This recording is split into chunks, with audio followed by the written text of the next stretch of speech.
na kuna mafanikio makubwa katika hilo.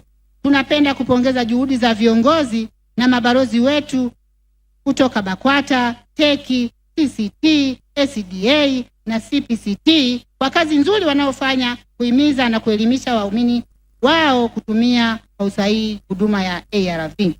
Mheshimiwa mgeni rasmi, tunaipongeza serikali kwa kuwa iliona umuhimu wa kuunda kamati za ukimwi katika ngazi ya halmashauri, kata, vijiji na mitaa.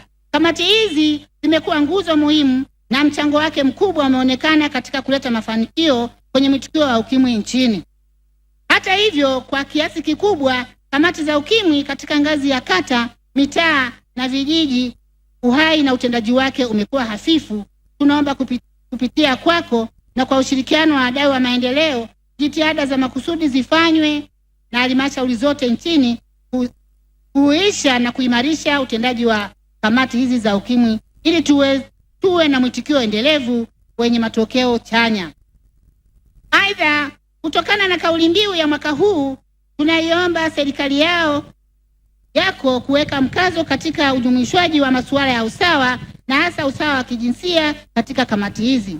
Hili ni suala la msingi na muhimu katika kuboresha huduma za VVU na ukimwi nchini. Mheshimiwa mgeni rasmi, tunapenda kupongeza juhudi zako binafsi na serikali katika kudhibiti ugonjwa wa uviko 19 ambao uliathiri kwa kiasi kikubwa katika utolewaji na upatikanaji wa huduma za VVU kwa waviu. Tunashukuru uwepo wa vitakasa mikono katika vituo vyetu vya afya na elimu ya kinga inaendelea kutolewa na wahudumu wa afya. Serikali imeendelea kutoa miongozo mbalimbali kwetu ili kuwezesha upatikanaji rahisi wa huduma hizo. Hata hivyo, bado upo uhitaji mkubwa wa elimu zaidi ya juu ya chanjo ya uviko 19 kwa waviu kupitia majukwaa yao ili kuongeza kasi ya mwitikio wa kupata chanjo. Naomba nikuhakikishie kuwa baraza na Wizara ya Afya na kuhamasisha waviu kuhusu umuhimu wa kuchanja. Mheshimiwa mgeni rasmi, tunaendelea kushuhudia kupungua kwa rasilimali fedha katika mwitikio wa ukimwi nchini kutoka kwa wafadhili, na hivyo kuwepo haja ya kuimarisha upatikanaji wa vyanzo endelevu vya ndani ili kuendeleza huduma za ukimwi. Tunaipongeza serikali yetu kwa juhudi kubwa ikiwemo kuanzisha mfuko wa ukimwi ATF mnamo mwaka 2015 pamoja na juhudi zilizopo na mipango ya kuimarisha mfuko huu. Zaidi tunapenda kupongeza Mheshimiwa mgeni rasmi ambaye kwa niaba ambaye alikuwa ni rais wetu kwa safari ya kuona umuhimu wa mfuko huu ulianza zamani. Nakumbuka wakati ukiwa makamu wa rais wa serikali ya awamu ya 5 ulikubali kuwa mgeni rasmi na ulizindua bodi ya mfuko huu mwaka 2017 katika maadhimisho kama haya yaliyofanyika viwanja vya Mnazi Mmoja jijini Dar es Salaam. Hivyo tunaona mwanga mkubwa katika maboresho, uendelevu na uchangiaji wa mfuko huu sasa ukiwa kama kiongozi wa ngazi ya juu kabisa katika taifa letu. Kwa kuzingatia upendo na utashi ulionao, maono na juhudi zako na kwa unyenyekevu na heshima kubwa, kwa niaba ya baraza la waviu wenzangu, tunaomba sana Mheshimiwa Rais ikupendeze kukubali ombi letu uwe mlezi wa mfuko huu ili uongeze shime ya uchangiaji wa mfuko huu muhimu kwetu waviu. Tuna imani kubwa sana nawe na tunaamini utakubali ombi letu. Mheshimiwa mgeni rasmi, wewe ni kiongozi mkuu wa taifa hili la Tanzania. Sisi na wananchi wote tuna imani kubwa juu yako kwamba changamoto, maombi na mapendekezo ya kutatua changamoto hizi zilizozitaja zitatuliwa ili kuongeza tija na ufanisi katika utoaji wa utumiaji huduma na upatikanaji wa haki. Sisi na KOFA tupo tayari kuendelea kushirikiana na serikali unayoongoza ili kuhakikisha Tanzania inafikia malengo ya mwitikio wa ukimwi. Mheshimiwa mgeni rasmi, katika kuhitimisha salamu zangu, napenda kutambua na kuwashukuru wizara na watumishi wa serikali ikiwemo ofisi ya Rais TAMISEMI, ofisi ya Waziri Mkuu, Wizara ya Afya, Maendeleo ya Jamii, Jinsia, Wazee na Watoto, Bunge la Jamhuri ya Muungano wa Tanzania na Tume ya Kudhibiti Ukimwi TACAIDS. Kiupekee tunawashukuru wadau wa maendeleo hasa USAID, PEPFAR, UNICEF UN Women na Global Fund kwa kuendelea kufadhili shughuli za mwitikio na kutufikisha hapa tulipo. Tunawashukuru pia AZAK, viongozi wa dini na vyombo vya habari kuwa sehemu ya mafanikio yetu. Asante sana, na ahidi kuwa baraza litaendelea kuthamini mchango wa serikali na wadau kwa manufaa ya waviu na taifa. Mwisho, naendelea kushukuru serikali kwa kukubali kuruhusu vijana wetu ambao walikatishwa masomo kwa namna moja ama nyingine kurejea masomoni. Mungu abariki serikali yetu. Asanteni kwa kunisikiliza. Jamani, tupige makofi mengi sana. Piga makofi mengi sana. Vijana mpo? Hebu vijana tusimame na tumshangilie sana Bi Leticia Morris. Tumeyasikia aliyoyazungumza na tuko tayari kuyafuata. Haya, asante sana.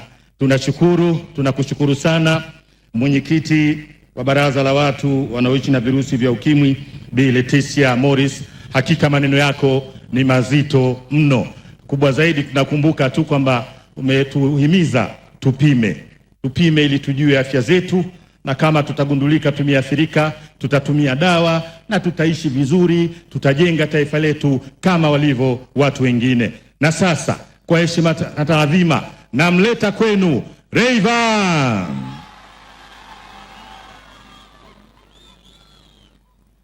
Shangilia kwa Rayvanny. Haya.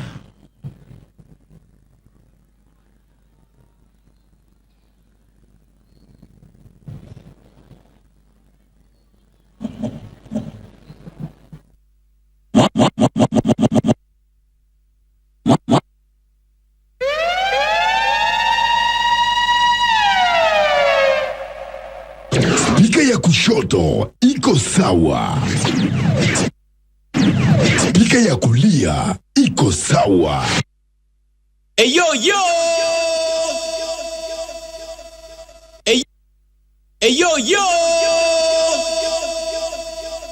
Mwaga maji tucheze kama kambale. Leo ni Vanny boy yupo na mtoto atandale.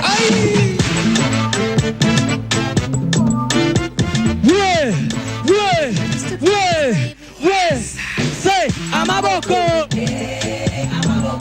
Wote amagulu.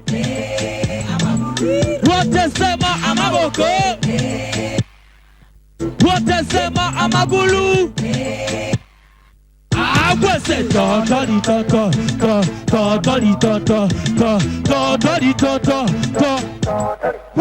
watoto wa bibi wanacheza kote mpaka kwenye matope, wanavua wigi kama wamegombana na ebi. Fanya kama unadukua, unanengua, napika na pakua.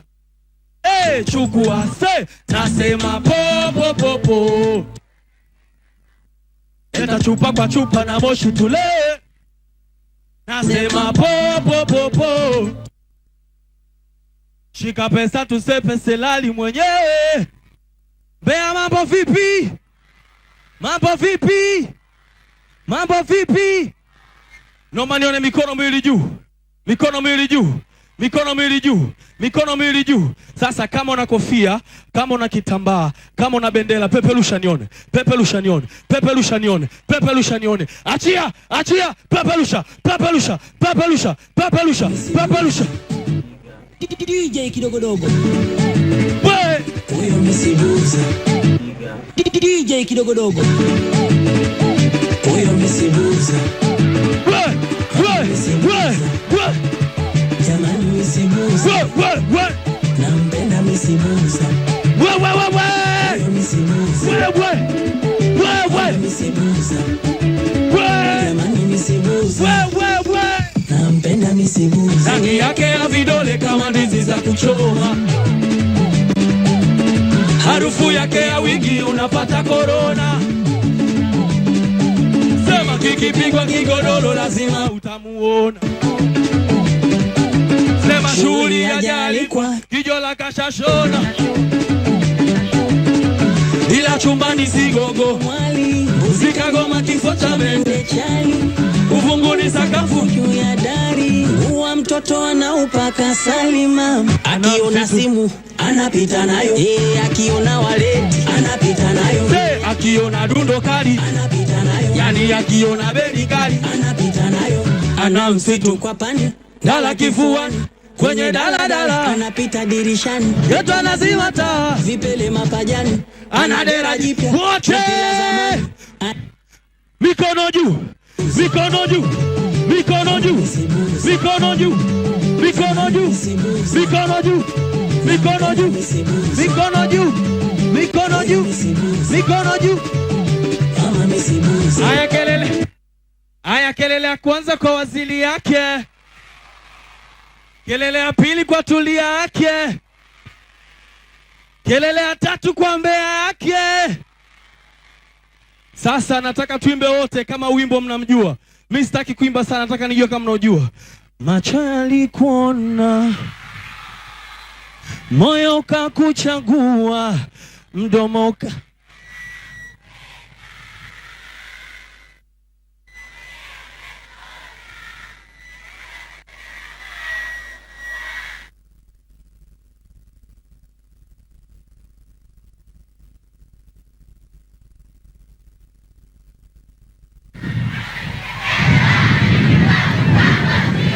penzi limetaradadi na pepewa, harufu ya marashi rashi nkitachi tachi shingoni, uvae baibui.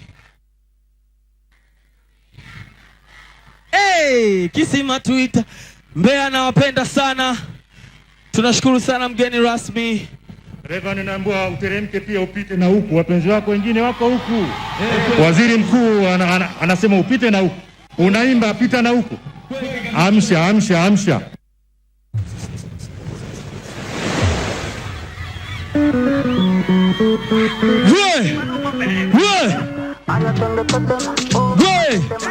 Tiba tetema. Haya twende tetema. Shuka chini tetema. La historia es fina pero le gusta mafioso. Con alguien es porque es muy poderoso. No le gustan los gangster falsos. Es muy dura para tener atrasos.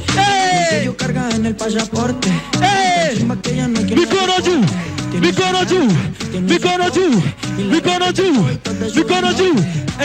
Ai mama shigidi nakufa oi wikidi. Ay, mama shigidi, funky, fire, moto, liquidi. Oh, mamá, tetema. ¿Qué problema me va? Oh, mamá, tetema. Me mata la curiosidad. Oh, mamá, tetema. De ver lo que tengo ahí atrás. Oh, mamá, tetema. Un choque de... Ay, atiende tetema. Oh, mamá, tetema. Tipo tetema. Oh, mamá, tetema. Ay, atiende tetema. Oh, mamá, tetema. Shuka chini tetema. Oh, mamá, tetema. Tetema. Yani kama umepigwa shoti. Tetema. Nipe miganisho ya roboti. Tetema. Ukutani hadi kwenye kochi. Tetema. Kwenye giza katoto kamenoga. Kukapandizi za na kapanisha boda boda. Kakichoka kushuma mboga. Hey! Hey, my. Hey! Segura de hoy. Hey! Hey, my. Si llegas. Funky. Aya twende tetema. Tipwa tetema. Aya twende tetema. Shuka chini tetema. Nasema jioni ya leo. Jioni ya leo. Tunafukuza. Tunafukuza. Jioni ya leo. Tunafanyaje? Fukuza. Tunafukuza ukimwi, sio chawa tu. Kwa heshima yako mheshimiwa, ningefurahi sana kama nikipata nafasi ya kukushika japo mkono kwa ajili ya watu wa Mbeya. Unaruhusiwa. Wakumbushe vijana kwamba tunafukuza maambukizo ya ukimwi. Tunafukuza maambukizi ya ukimwi, vijana wenzangu. Tujikinge dhidi ya maambukizi ya virusi vya ukimwi. Haya, njoo sasa upiane mkono na mheshimiwa mgeni rasmi. Piga makofi mengi kwa Rayvan. Ewa, DJ msindikize Rayvan kati anakuja kwa mheshimiwa.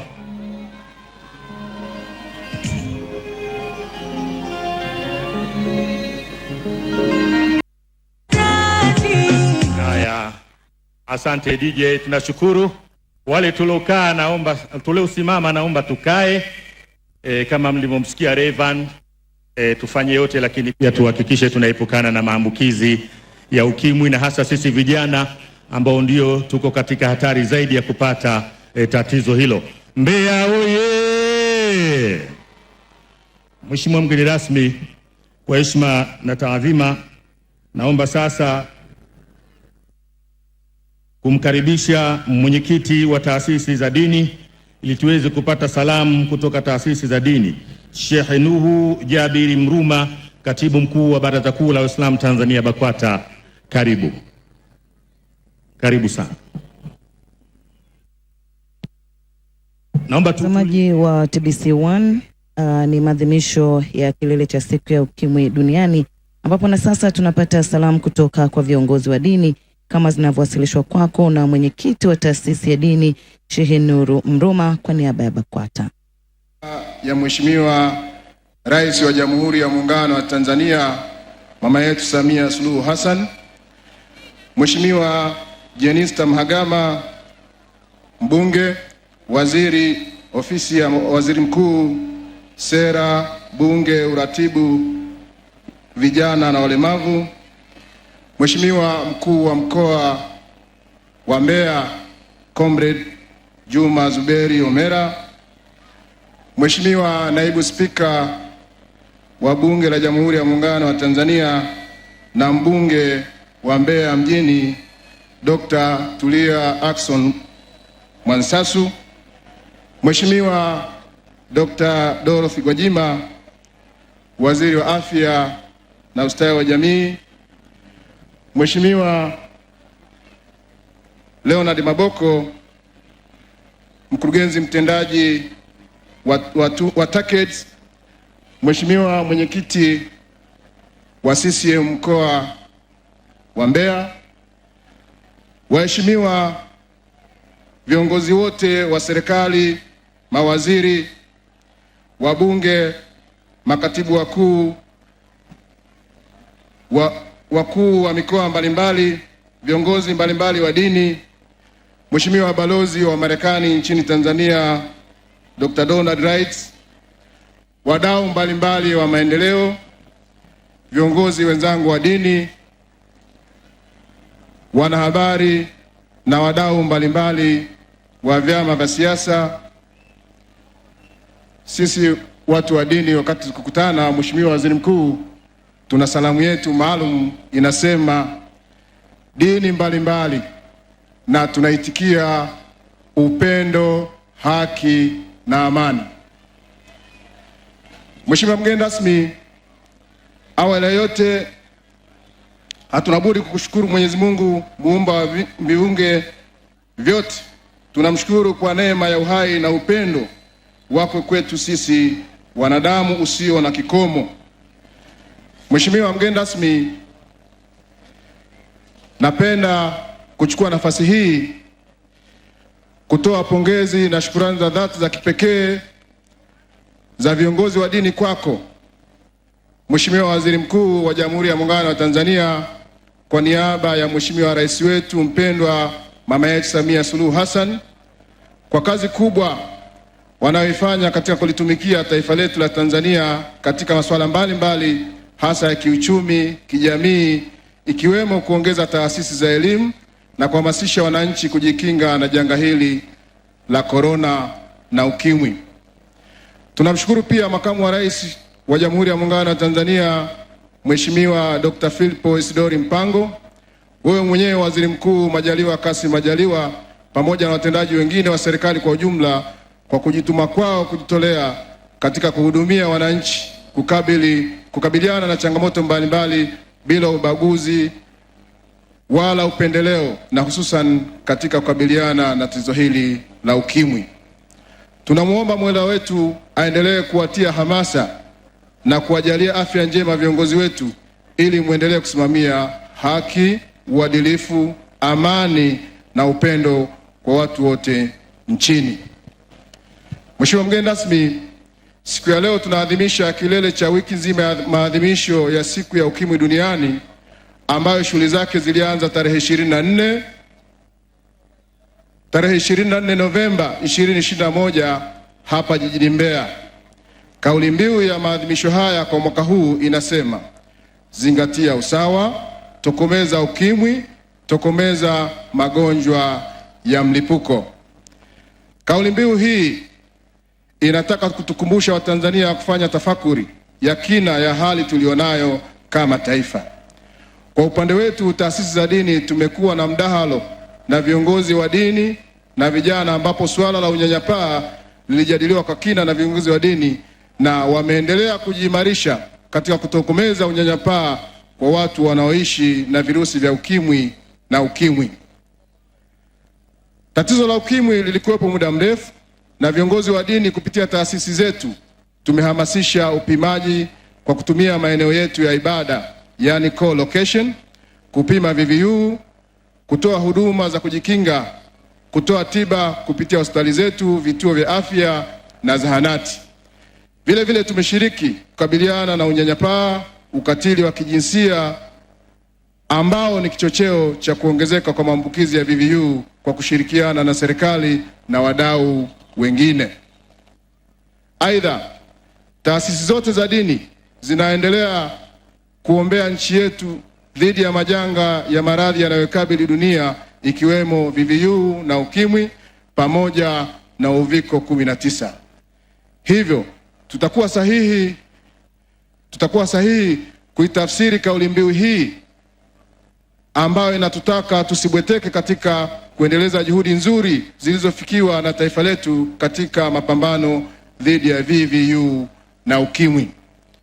Mheshimiwa mgeni rasmi, kanuni ya msingi iliyoweka katika kufikia malengo endelevu ya dunia SDG 17 ni kwenda pamoja na bila kumwacha yoyote nyuma. Maana yake ni kwamba maendeleo ya kweli yatafikiwa ikiwa hakuna Mtanzania atakayebaguliwa kwa hali yake ya afya, eneo analotoka, jinsia, kabila, dini yake. Mambo haya pia ndio msingi pekee wa haki za binadamu na ukuu wa Mwenyezi Mungu katika kuvisawiri viumbe vyake. Hivyo basi, mapambano dhidi ya ukimwi yanakuwa ni juhudi za kupingana na haki ya kupata huduma za afya, matibabu, haki ya usawa katika soko la ajira, haki ya usawa baina ya wanaume na wanawake, na haki ya usawa ya kulinda jamii. Hivyo tuna wajibu kama taifa kuondoa mila na desturi potofu zinazozuia taifa letu kufikia dira yake ya maendeleo na nia thabiti ya kuangamiza maadui watatu wa taifa letu ambao kila mmoja anawajua kuwa ni umaskini, ujinga na maradhi. Ujumbe wa mahususi kwa viongozi wa dini. Mheshimiwa mgeni rasmi, kwa kuzingatia hayo tuliyotangulia kuyasema na kwa muktadha wa maadhimisho haya hii leo, sisi viongozi wa dini, mosi, tunahimiza waumini wetu na viongozi wa serikali kusimamia maadili na utu na utamaduni wetu, kuzilinda tunu za taifa letu. Nguvu kubwa ielekeze katika kuikinga jamii na maadui watatu: maradhi, umaskini, ujinga, kwani kinga ni bora kuliko tiba. Pili, tunaunga mkono juhudi za serikali kupitia Tume ya Kudhibiti Ukimwi TACAIDS katika jitihada za kukabiliana na tatizo la VVU na ukimwi. Sisi viongozi wa dini tumedhamiria na tunaazimia kuendelea kuelimisha waumini wetu kuhusu unyanyapaa, mila potofu, na tutahimiza kuepuka dhambi za kuwabagua watu wanaoishi na maambukizi ya ukimwi na VVU. Kwa kushirikiana na serikali na wahudumu mbalimbali wa sekta ya afya, tunaendelea kuboresha mazingira ya nyumba zetu za ibada kuwa kimbilio kwa wanaohitaji huduma ya kutambua afya zao, na tutakuwa chemchem ya kusambaza ujumbe wenye matumaini kwa Watanzania wote, hususan wanaume na vijana balehe ambao wengi wao hawajitokezi kupima. Tatu, tunaiomba serikali iendelee kutoa elimu kwa wahudumu wa afya na kutoa wito kwa wahudumu wa afya wazidishe umakini katika kutunza siri za wagonjwa, hususan hali zao za kiafya.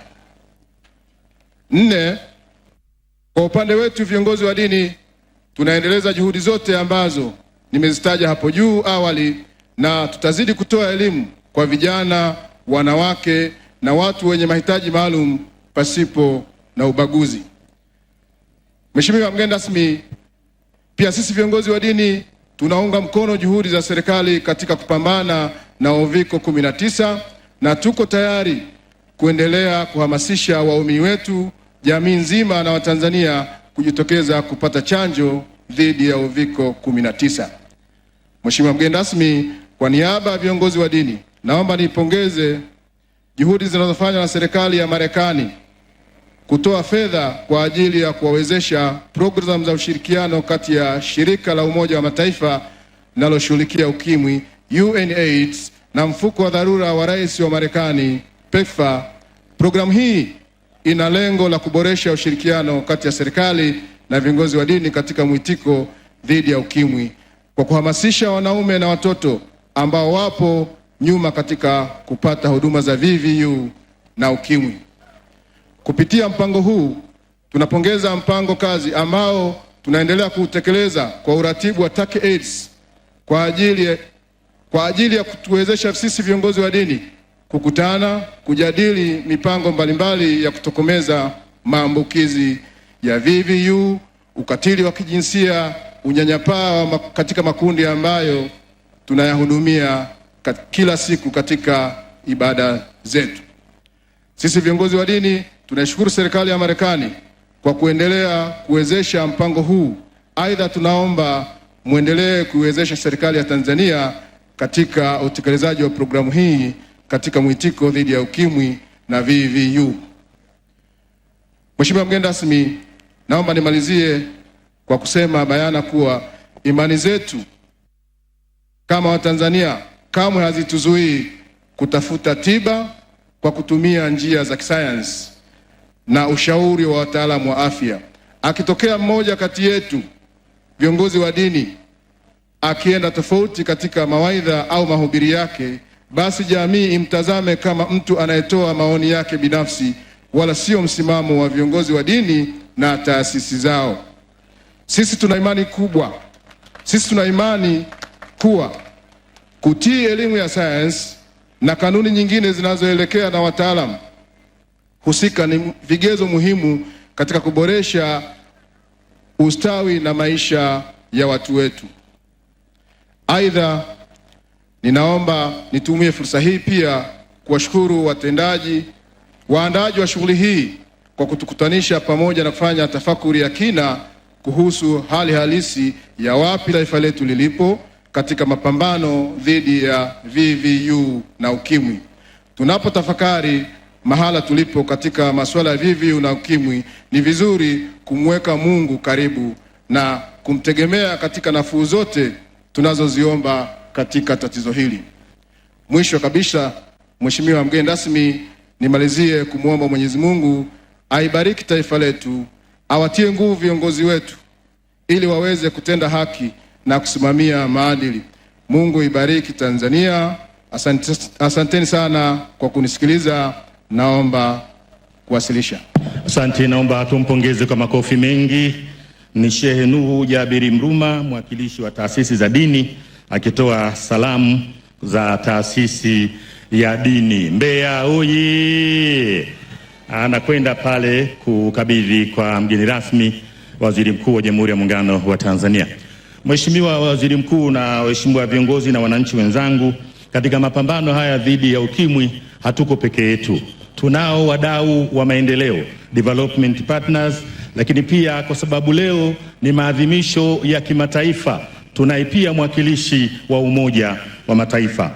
Kwa ridhaa yako Mheshimiwa Waziri Mkuu, naomba sasa nimkaribishe balozi wa Marekani Mheshimiwa Donald Wright, ambaye yeye ni mwenyekiti wa wadau wa maendeleo DPGs, ili aweze kutoa salamu zake. Karibu sana Mheshimiwa balozi wa Marekani. Tumkaribishe kwa makofi mengi sana.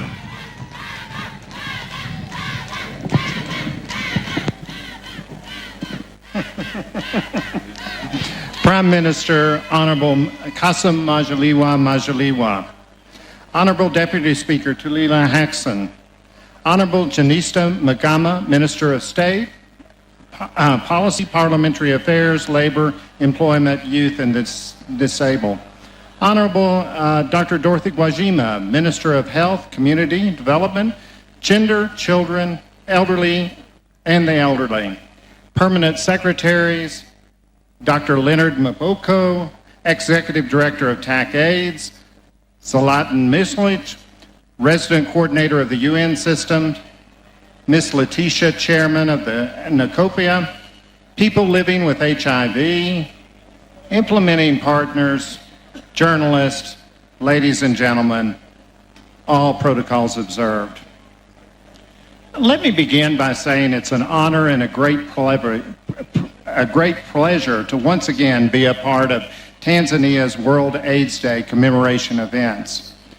I extend my congratulations to the Tanzanian Commission for AIDS, TAC AIDS, and the regional government authorities led by Regional Commissioner Mr. Juma Homera for organizing this important event here in Mbeya. I'm privileged to be here today representing not only the United States government, but also the broader development partners on HIV and AIDS. This group is comprised of all bilateral and multilateral partner donors, including the United States President's Emergency Plan for AIDS Relief, PEPFAR, the Global Fund to Fight AIDS, Tuberculosis, and Malaria, and the UN family. This forum interfaces with the government of Tanzania through TAC AIDS and the National AIDS Control Program to ensure technical support and funding for comprehensive HIV response here in Tanzania.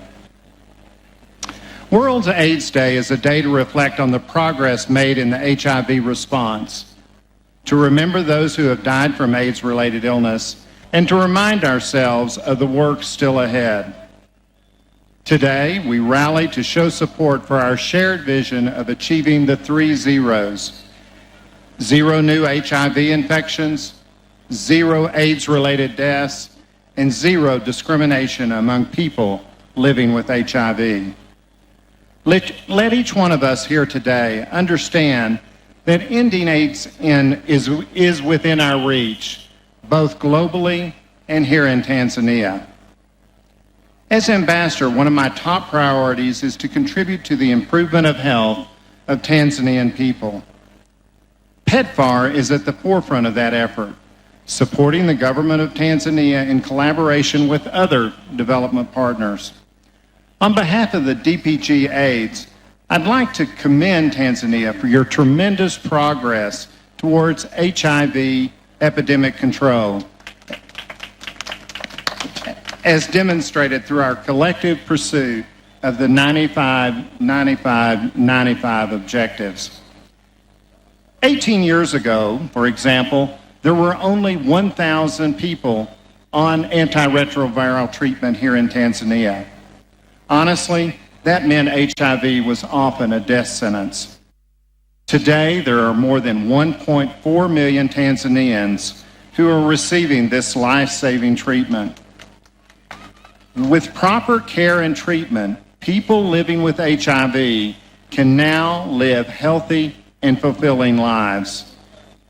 Achieving this milestone can be attributed to the government of Tanzania under the leadership of the Honorable Prime Minister and the Honorable Minister of Health through TAC AIDS and NACP. You ensured that Tanzania adopted evidence-based policies and programmatic best practices to ensure people living with HIV have access to HIV testing, that they have the best drugs, they adhere to their treatment, and most importantly, they stay in care. Notably, the NACP also responded quickly to minimize the impact of COVID-19 on people living with HIV by expanding community ARV distribution and multi-month dispensing. This is proven to improve adherence and ultimately improve viral load suppression. A lot has changed in the last 18 years since PEPFAR began. Today, we have voluntary medical male circumcision and pre-exposure prophylaxis, or PrEP, for prevention. self-testing, and index testing have improved HIV case findings.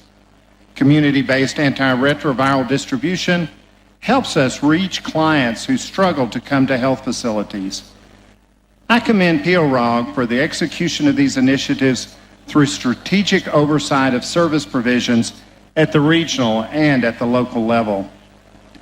Although Tanzania has made significant progress toward achieving epidemic control, new HIV infections continue to occur. I encourage Tanzania to renew its focus on primary prevention, especially for adolescent girls and young women who bear a disproportionate burden of new infections in Tanzania. According to UNAIDS, in 2019, of the 77,000 new HIV infections in Tanzania, 60% of these were among girls and women. If we want to reach epidemic control, we must put adolescent girls and young women at the center of our strategy and address the drivers of new infections within this population by enhancing educational opportunities through family planning and increased economic empowerment. And I commend the government for launching the National Accelerated Investment Agenda for Adolescent Health and Well-Being and for developing the Gender Operational Plan, which addresses gender inequities and gender-based violence to meet the needs of women and adolescent girls in the national HIV response. As I said a few minutes ago, achieving epidemic control is in our reach, both globally and here in Tanzania, but there's a lot of work to do. We must continue to offer TB preventive therapy to reduce mortality among people living with HIV. We must ensure PrEP is widely available to prevent new infections for those vulnerable populations. We must identify adolescents, adults, and children who don't know their status, especially those who are hard to reach, and then link them to treatment and assure that they achieve viral load suppression. I want to remind us of the unfortunate reality that people living with HIV still experience stigma and discrimination. Stigma and discrimination pose key barriers for people living with HIV and for key populations to access services. We must continue to work together to ensure HIV services are client-centered and tailored to the population who are most affected by HIV. The new Global AIDS Strategy and Political Declaration 2021 calls for putting people living with HIV at the center of the HIV response. And the government of Tanzania is doing just that in their ongoing revision of the health sector strategic plan. Communities need to be continuously empowered to deliver people-centered services and promote accountability in HIV response. To maintain all the gains Tanzania has made and to achieve our shared goal to end HIV by 2030, we can't overlook the need for resources for enhanced sustainability. The United States government's PEPFAR program, the Global Fund to Fight AIDS, Tuberculosis, and Malaria, and the UN family provide significant financial and technical support to Tanzania's HIV response. Let me take just a moment to acknowledge that PEPFAR will be providing nearly $450 million during the current fiscal year alone. Over the last 18 years, the United States government has invested more than $5.4 billion in Tanzania's HIV and AIDS response. And the Global Fund will bring an additional $721 million to Tanzania between 2021 and 2023 to fight AIDS, tuberculosis, malaria, COVID-19, and to strengthen the health system. Honestly, donor funding will not be available forever, especially as other emerging and global priorities take center stage. Therefore, on behalf of the United States government and the DPG-AIDS, I pledge to support the government of Tanzania to develop durable plans to increase domestic resource mobilization for HIV/AIDS. At the same time, HIV must be a priority for health financing and should include support for universal health coverage and allocation to the AIDS Trust Fund. Data from recently concluded UN AIDS investment case and the draft reports of the National Health Account indicate that external sources account for over 90% of financing for HIV/AIDS in Tanzania. I call on the government of Tanzania to increase domestic funding for HIV response and to focus on strengthening health systems in support of this effort. This year's global theme for World AIDS Day is End Inequalities, End AIDS, End Pandemics. This theme is a great reminder that we're still living in a world plagued by inequalities. This rings true for both the AIDS and the COVID-19 pandemics. I'd like to commend the government's recent efforts to scale up access to COVID-19 vaccines, which will help us ensure that gains we have made toward HIV epidemic control are not lost.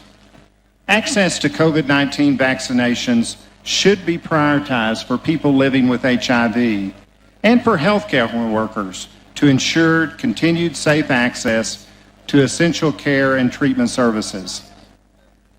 The dual pandemics of COVID-19 and HIV have impacted all PEPFAR-supported countries, and the COVID-19 pandemic has dramatically altered the landscape of global health by shifting resources, drawing attention to gaps in health systems, and exposing the inequalities that make some people more vulnerable to diseases like HIV. I'd like to challenge all of us to use the lessons learned from COVID-19 to build resilient and adaptable health and community systems. The theme of End Inequalities, End AIDS, End Pandemics should inspire us all to act together as partners alongside the government of Tanzania to end the HIV/AIDS epidemic globally. As part of our commitment as development partners, we further pledge to do our part to support the government of Tanzania in reaching its strategic objectives. These objectives, as set out in the National Multi-Sectorial Framework for HIV and AIDS and the Health Sector HIV Strategic Plan, outline a clear path to the 95-95-95 targets. This path includes delivering quality, people-centered HIV prevention and treatment services. It includes a focus on strengthening the capacity and resilience of communities and health systems to address the HIV epidemic and other public health challenges.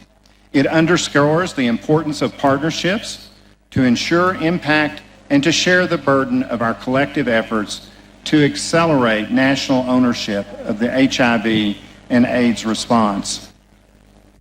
In closing, let us be reminded that global inequalities affect us all, no matter who we are or where we're from. As the American ambassador to Tanzania, I reiterate my commitment to our important bilateral relationship with Tanzania. This is a relationship that has lasted 60 years. Together, we will continue to make progress to improve the health of the Tanzanian people.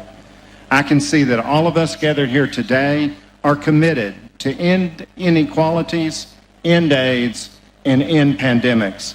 Asante sana. Naomba tupige makofi mengi sana kwa balozi wa Marekani hapa nchini Dr. Donald Wright, ambaye ndio mwenyekiti wa wadau wa maendeleo, akitoa salamu zake. Hapo mwisho ndio patamu zaidi, anasema wao kama Marekani wataendelea kushirikiana Tanzania katika nyanja mbalimbali, lakini amesema mapambano dhidi ya ukimwi yanaendelea vizuri na kuna dalili zote kwamba tutafikia zile 0.3, kwamba hatukutokuwa na unyanyapaa, hakutokuwa na maambukizi mapya, wala hakutokuwa na vifo. Kutokana na mipango kabambe iliyopo, sasa tunashuhudia watu wenye virusi vya ukimwi wanaendelea kuishi maisha ya kawaida na kufanya shughuli zao za kujenga uchumi. Zaidi ya hapo, amesisitiza pia tusisahau chanjo dhidi ya uviko 19 kwa watu wote, lakini pia hawa waathirika wa ukimwi ni muhimu pia. Tuongeze makofi kwake mengi. Asante, tukushukuru sana. Sasa kwa heshima na taadhima, tupate salamu za mwakilishi mkazi wa Umoja wa Mataifa Bwana Zlatan Milicic. Karibu, tumkaribishe naye kwa makofi mengi. Kama nilivyosema, dunia nzima leo inaadhimisha siku hii. Mbeya oye! Mbeya safi! Your Excellency, Kassim Majaliwa, Prime Minister of the United Republic of Tanzania, Honorable Minister Jenista Magama, Honorable Minister Dorothy Gwajima, Honorable Deputy Speaker Tulia Ackson, Regional Commissioner, Chairman of the Tanzania Commission on AIDS, Ambassador Wright of the United States, government officials, development partners, UN colleagues, invited guests, members of the press, mabibi na mabwana, habari za asubuhi na salam alaikum. It is an honor to be a part of the World AIDS Day commemorations today here in Mbeya and to speak on behalf of the United Nations system. I must start by thanking and congratulating the government and its partners that have come together to organize these exhibitions and today's event. Hongereni sana. The world commemorates World AIDS Day every year on 1st of December. On this day, people around the world come together in support of people living with or affected by HIV and to remember those who lost their lives to AIDS. World AIDS Day has been observed by the United Nations since 1988.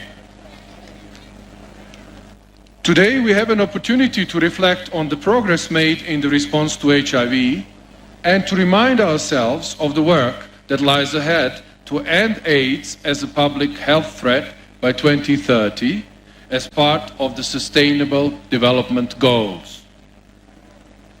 We are mobilizing action for our shared vision of achieving the 3 zeros: 0 new HIV infections, 0 AIDS-related deaths, and 0 discrimination against people living with HIV. 40 years since the first AIDS cases were reported, HIV still threatens the world, including in Eastern and Southern Africa and in Tanzania. The world is not on track to deliver on the shared commitments to end AIDS by 2030. This is not because of lack of knowledge or tools to beat AIDS, but because of structural inequalities that obstruct proven solutions to HIV prevention and treatment. Without bold action against inequalities, the world risks missing the targets to end AIDS by 2030, as well as a prolonged COVID-19 pandemic and the spiraling social and economic crisis. Economic, social, cultural, and legal inequities must be ended as a matter of urgency. With these objectives in mind, this year the theme of World AIDS Day is, as we heard, End Inequalities, End AIDS, and Pandemics. As well as being central to ending AIDS, tackling inequalities will advance the human rights of people with and at risk of HIV and make societies better prepared to beat COVID-19 and other pandemics. It will save millions of lives and support economic recovery and stability. But ending inequalities requires transformative change. Political, economic, and social policies need to protect the rights of everyone and pay particular attention to the needs of disadvantaged and marginalized communities who have been left furthest behind. We all remember the maiden address to the United Nations General Assembly of Her Excellency the President, Samia Suluhu Hassan, during the high-level meeting on AIDS in July this year, when she endorsed the political commitment on AIDS and pledged the government's support. Achieving our shared objective to end AIDS globally and in Tanzania requires bold action and us working together. I commend the government in taking important steps to integrate the global AIDS strategy to end AIDS by 2030. An important part of our United Nations work in Tanzania is to support the government's response to HIV and AIDS. In 2020, the joint team on AIDS, which includes several UN organizations, provided technical support that helped Tanzania secure $480 million to fight HIV and tuberculosis by preventing thousands of new HIV infections and increasing access to services for marginalized populations. These resources will significantly contribute to the overall goal of meeting the 2030 SDG target of ending AIDS and tuberculosis as public health threats in Tanzania, also by keeping at least 1.3 million adults and children living with HIV on life-saving treatment, preventing thousands of new HIV infections, reaching vulnerable populations and reducing inequalities in access to services.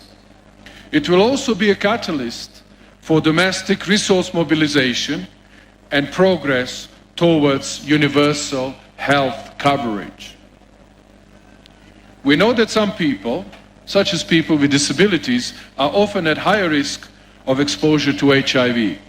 Understanding these risks and the extent to which they are linked to social barriers is essential for designing effective and inclusive response to HIV and AIDS. The data shows that women are disproportionately affected by HIV, which is why in collaboration with Tanzania Commission for AIDS, the UN has conducted a gender assessment and developed a gender operational plan. This plan prioritizes actions to achieve a gender transformative HIV response that reduces the burden of HIV and AIDS on women and girls and ensures integrated services that respond to their needs. UN agencies are also assisting the government to address cervical cancer and AIDS-defining disease that is the leading cause of cancer-related morbidity and mortality among the women in Tanzania. Excellency Prime Minister, you may be aware that the United Nations system is currently in process of designing our new 5-year development framework for Tanzania, the United Nations Sustainable Development Cooperation Framework. It will be launched next year. It will map the UN's development engagement in Tanzania for the next 5 years and is being developed in close consultation with the government, development partners, and other stakeholders. I'm happy to say that cooperation framework will have an outcome that is dedicated to supporting the government efforts to end epidemics, including HIV, with the goal of ending AIDS by 2030. As the UN system, we remain committed to achieving this goal, and you can count on our continued support. Let us strengthen our partnership to end AIDS as public health threat in Tanzania by 2030, to ensure AIDS-free communities for generations to come. As we heard, I believe that all of us gathered here today are committed to ending inequalities and ending AIDS and other pandemics that strive on inequalities. Ending AIDS within our reach, globally and in Tanzania. Asanteni sana kwa kunisikiliza. Piga tena makofi mengi kwa Bwana Zlatan Milisik, mwakilishi mkazi wa Umoja wa Mataifa nchini. Kuna matukio machache yanakuja kabla waziri mkuu hajazungumza nasi. Kwanza, Stara Thomas, kama uko tayari, dakika zako 5 Baada ya hapo nitamwita mkurugenzi mtendaji wa TACAIDS Dr. Maboko, baadaye waziri wa nchi ofisi ya waziri mkuu. Karibu Stara Thomas na ule wimbo wako kwenye ujumbe. Haraka haraka.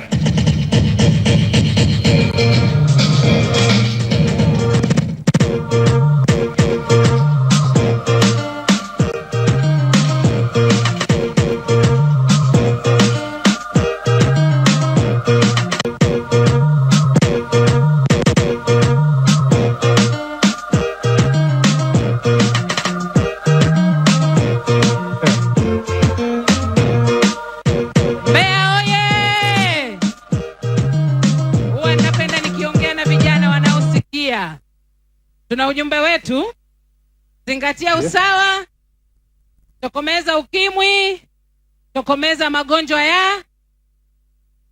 Basi nikiwa naimba wimbo huu, tukifika eneo lile tunaimba wote: zingatia usawa, tokomeza ukimwi, tokomeza magonjwa ya mlipuko. Vijana hapo mlipo mnafanya nini? Nataka mnipigie.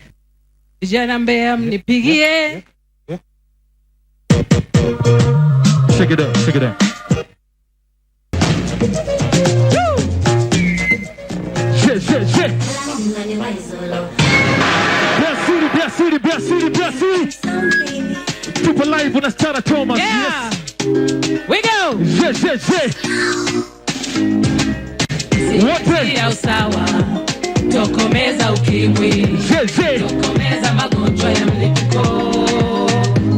Biasiri. Zingatia usawa, tokomeza ukimwi, tokomeza magonjwa ya mlipuko.